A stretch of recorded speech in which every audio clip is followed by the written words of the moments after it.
Everyone, welcome to our channel learn coding expert. So basically हमने call by value किया था last video में, तो आज का हमारा टॉपिक है call by reference. Call by reference क्या होता है उसको हम पढ़ेंगे आज।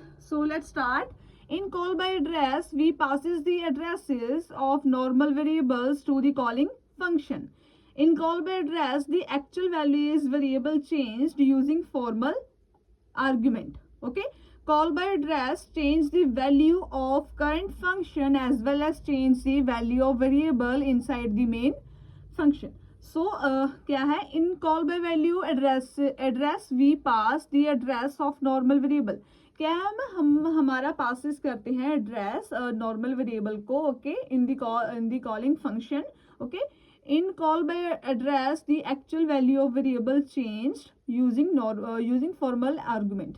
ओके हम हमारे जो कॉल बाय वैल्यू का एड्रेस होता है उसकी एक्चुअल वैल्यू को चेंज कर सकते हैं यूज कर फॉर्मल आर्ग्यूमेंट को। Okay so call by address change the value of current function. Okay as a current function की वैल्यू को चेंज कर सकते हैं as well as change the value variable.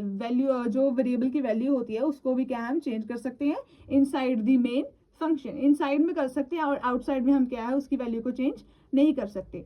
Okay तो ये तो हमारा आज का कॉन्सेप्ट था कॉल बाय वैल्यू का। आई होप आप लोगों को अच्छे समझ लग गया होगा कि कॉल बाय वैल्यू क्या होता है और मैंने कॉल बाय रेफरेंस क्या होता है। कॉल बाय वैल्यू का मैंने पूरा कंसेप्ट आपको पहले भी लास्ट वीडियो में क्लियर करा था। अगर आपने वो वीडियो नहीं देखी हो तो प्लीज आपको उस वीडियो को देख लेना चाहिए, आपको बहुत अच्छे से दोनों का कॉन्सेप्ट क्लियर हो जाएगा। ओके अगर वीडियो अच्छी लगी हो तो लाइक करना, सब्सक्राइब करना। Thank you.